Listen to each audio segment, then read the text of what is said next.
Good afternoon or good morning, depending on where you are joining from and when you're watching this. I am Rebecca Wayland. This is our second webinar series. The date is 28 February. You're going to hear me say that a few times during this presentation because we're here today to talk about OASIS Plus and the updates and what you should be doing.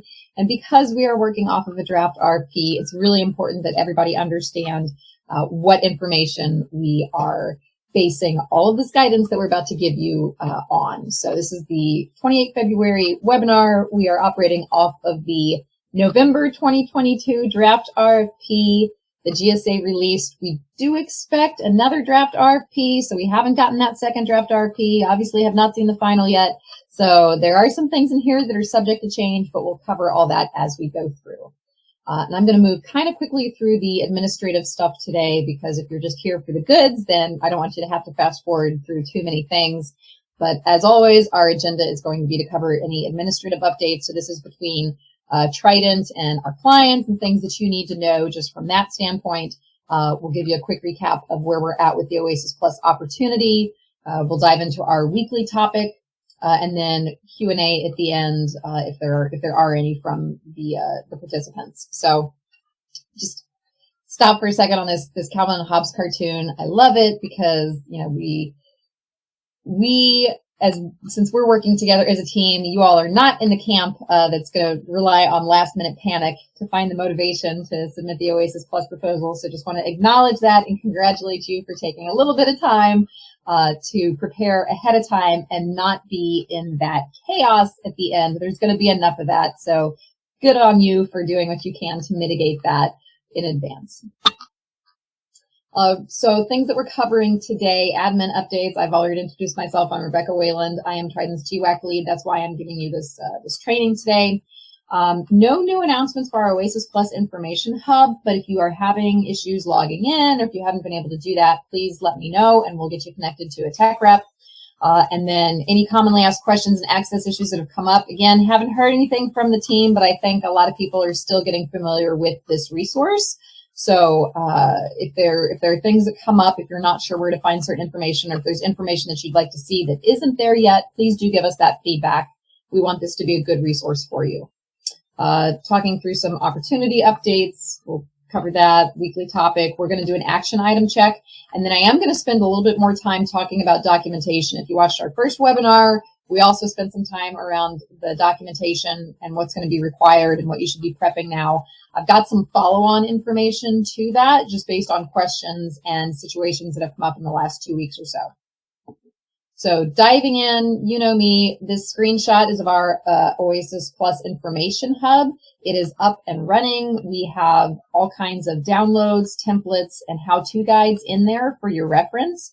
You can download these materials. There are some editable forms of things that you can use. Again, it's all driven by this draft RFP.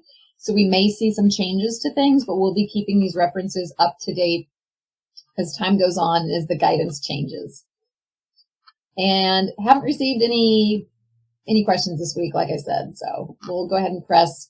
We're still expecting a draft RFP because it's the 28th of February and we haven't seen anything yet. I'm now going to say maybe in March we'll see another update, or at least hopefully some communication from GSA with maybe either confirmation that something's coming or an acknowledgement that things are pushing. Not sure where they're going to end up on that. I do know that this is a high priority and it's in their best interest to get things out sooner rather than later. So they're under some pressure to make sure that this gets out in a timely manner, but also that it be right. So we know that they're processing about 2,000 questions from the last draft RFP. So I'm sure they're doing their due diligence and taking a look at things like small business relationships and what thresholds should be and what's going to get them the best pool of qualified bidders. So with that, moving into kind of the pre-RFP action items and things that you should be doing now, looking at your projects individually, and I'll talk a little bit more about that when we get into the scorecard. Getting your project documentation together for each qualifying project. We'll talk a little bit more about that too. If I could foot stomp anything on this slide, it's reviewing your SAM.gov record and updating it or renewing it if it's necessary. The reason I want you to do this now, it might seem preemptive, and I know you guys may have just done it, but if you do have any changes, if your administrators have changed, if your ownership has changed, if your company address has changed, it can take up to 10 days for GSA to just, sorry, not GSA, SAM.gov just to do the record processing and update and renewal and to have that verification come back. If they find a disconnect in any of your old information and any of your new information, and there's not a clear path there, or they've got questions about it, that 10-day timeline just expands. So this is why we're really, I know this is Government Contracting 101, but we're really reminding people to get into SAM now and get those records updated. This was a point of contention all throughout Polaris. As you know, the unique entity identification codes were rolled out. You know, those are replacing the Duns and Bradford Bradstreet numbers. There have been errors with those. There have been issues where entities are being assigned UEIs that were already assigned to a different entity that was not a parent or subsidiary or had any relationship to their actual company. So there can be mistakes in the records or in the assignment process. So getting those resolved is what takes the time. It's not the verification itself. So we just encourage you to take a little bit of a time out now, right? You've already demonstrated that you're the kind of people that prepare and get ahead of things. So use that same attitude when it comes to even the easy stuff. Make sure that you're registered for the OASIS Symphony portal. As soon as that's live, we're going to be able to start uploading documents. That's where they're going to be posting guides about how to use Symphony itself. I suspect they'll be taking questions through there. They did for the draft RFP phase, so it stands to reason that you'll be able to submit questions through the Symphony portal. And we just want to make sure that you've got the right people with the right access ahead of time.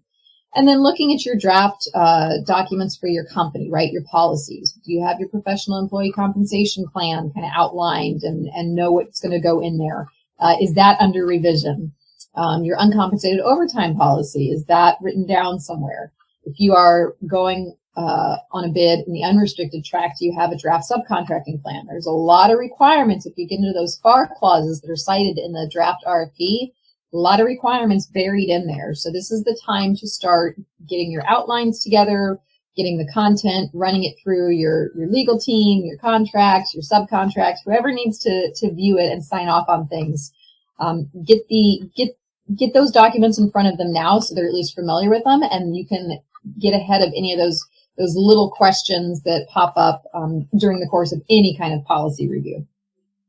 And then for all of your projects, make sure that you confirm the point of contact information for the raters who are authorized to sign. This is really important that you are talking to the right people and putting the right POCs down. There's some really specific guidance in the draft solicitation around who an authorized rater is. So if you don't have contact with the contracting officer, that's where you need to start.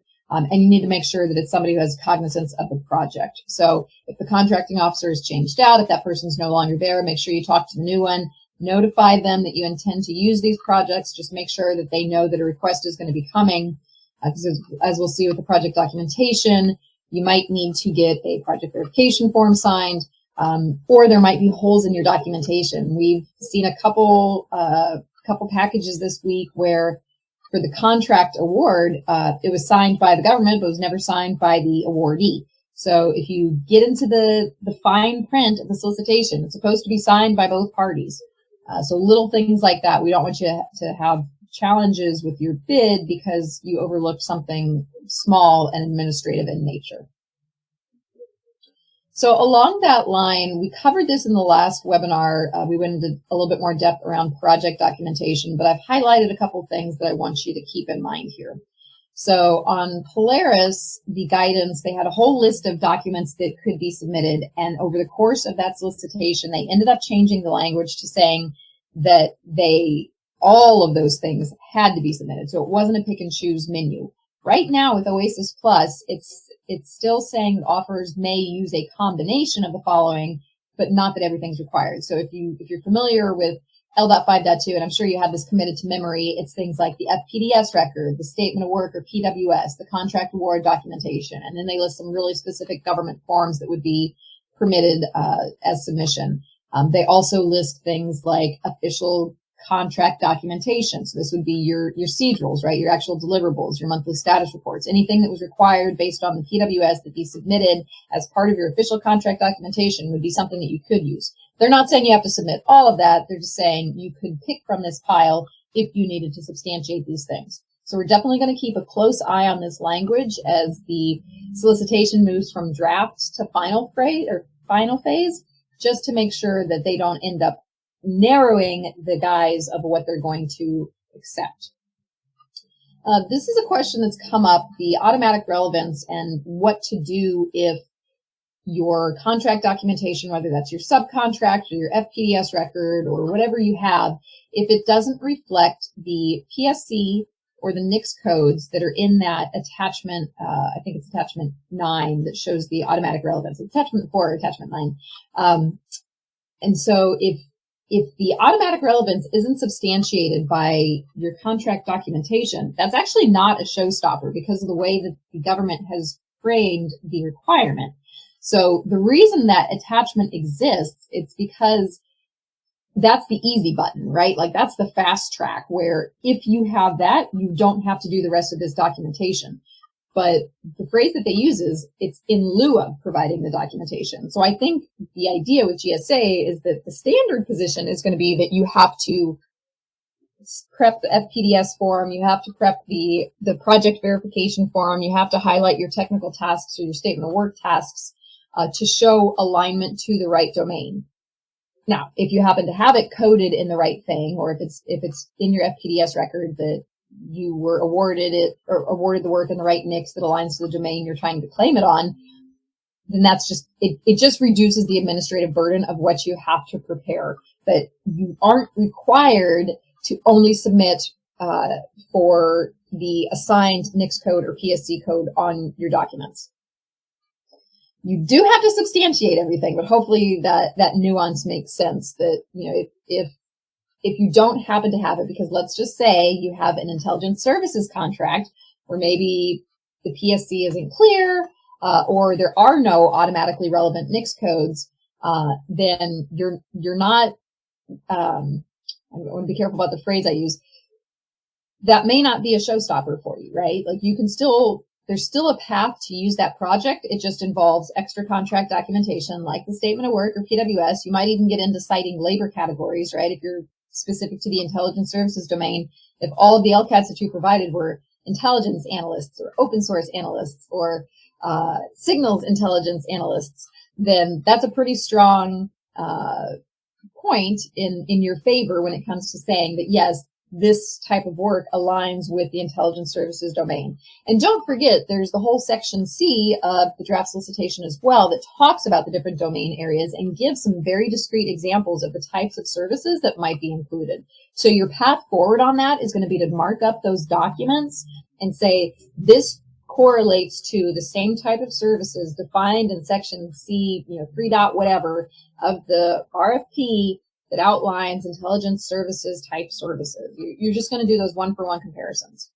And you're going to have to get the project verification form signed by the customer, whether that was the federal government or if it was your prime, substantiating your claim. So it's not just you making this claim all alone. You're getting a third party to say, yes, they aren't just, stretching things to make them fit. This was actually accurate.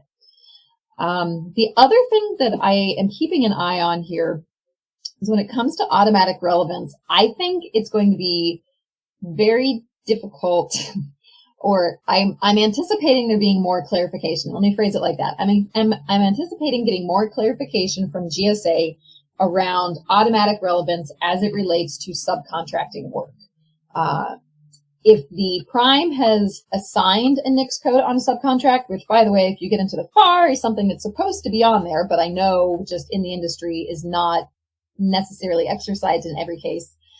If there's not a NICS code assigned or PSC code assigned, then you just need to be prepared to have this full package of documentation ready to go. So that project verification form, the subcontract itself, the statement of work or the PWS, whatever your documentation looks like, I would just be prepared to have more ready, and that way you have options and you're not trying to track something down at the last minute, because that does take time, it does take energy, and it just introduces a little room for error, because it's really easy to overlook a tag or to flip the letters in a tag and be rushed in the 11th hour of submission and make a mistake like that. Okay, two other things I want to touch on really quickly. Small business awards. So this is specific to the unrestricted track in the past performance section. There's the line about how all of your, you get points if your relevant qualifying projects had a better than or a positive leaning score, right? So above a 3.0. So if you just had satisfactory ratings across the board, that actually doesn't qualify. You need a 3.00001 in order for it to be above 3, because it doesn't say greater than or equal to 3.0. It says greater than 3.0. But along those lines, in the unrestricted track, you can also get a point if all of the qualifying projects that you're submitting were awarded to you when your status was a small business. And this is something that I don't want you to overlook, because it's only worth 1 point, but that may be the point that makes the difference between you qualifying and not. So the first part of this score sheet says that an offer receives 1 credit if past performance across because of the Q, across qualifying projects shows an average rating of very good or above. So this would be a 4.0 or higher for small business subcontracting rating elements, which was formerly the utilization of small business. Obviously, if you as a small business were bidding on a full and open proposal, you're not going to get rated on small business utilization because you are the small business. So usually it's just NA in that category. But if you look at that contract award form, and on the front page, they've checked that you were a small business at the time of award, even if it was not a small business set-aside competition, this is the kind of project that we're looking for. So if all of your qualifying projects were performed as a small business, then you can take credit for this element. What's interesting about this category, and again, we're going to keep an eye on this, is that it just says qualifying projects. I think they're going to need to add the word relevant in here just so that there's no wiggle room, because there's guidance elsewhere in the solicitation that says, hey, if in order to be even eligible for points under past performance, it has to be relevant. But there's just some inconsistencies because, like I said, they didn't include the word relevant here. So they kind of had that bigger umbrella, which implies that this also means relevant qualifying projects, but doesn't state it explicitly. So 2 things to watch there. One is if you were indeed a small business and all of your qualifying projects were completed as a small business, you might be eligible for this point, and you should be looking at your contract documentation for substantiation accordingly. Okay, the other issue that has come up is FTE counts, because as you'll recall, in both the unrestricted tracks and the small business tracks, you can get points for either being over a certain annual threshold, or there's usually an FTE equivalent, right? So if you're over $2.5 million or 12 FTEs, the challenge is in substantiating how many FTEs you had, especially if this is not a project that was broken out by labor hours, right? Because I think we're going to see, again, I know I keep saying this, but I think it's true. I think we're going to see some clarification from GSA around the definition of a full-time employee, because it's not consistent across every government agency. I've seen contracts where it's 1920 hours.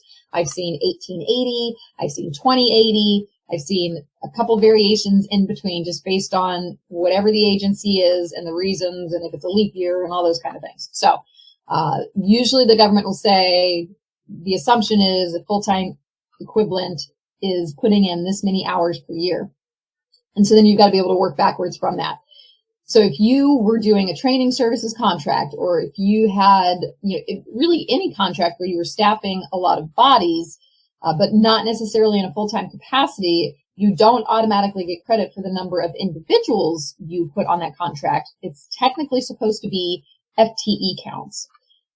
There is a little bit of wiggle room, or the GSA has indicated at least one avenue in how to do this for firm fixed price awards, which, as you know, may not break out the specific labor hours per individual. So what they are saying in that case is that you can actually use the submission of your proposal, the final proposal that was accepted by the government, that resulted in the award of that qualifying project, you could use that as evidence to substantiate your number of FTEs if it was listed in that proposal. So far, that's the only wiggle room that I've seen in being able to show a proposed document rather than actual contract documentation. And it'll be really interesting to see how the government proves that that was the solicitation that you turned in.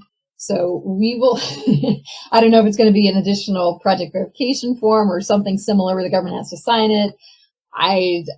We'll just have to see what ends up being accepted there as, proving that that was your final proposal that went in. Because that's the crux in all of this documentation, right? Is that they're trying to not have you use documentation that you would have had the ability to edit yourself. Is the bottom line, right? They don't want something that you could doctor or modify or amend in any way, malicious or otherwise, to get points where you haven't earned them based on the criteria stated. Not saying you don't deserve them, just saying maybe you didn't earn them based on the thresholds established by this scorecard.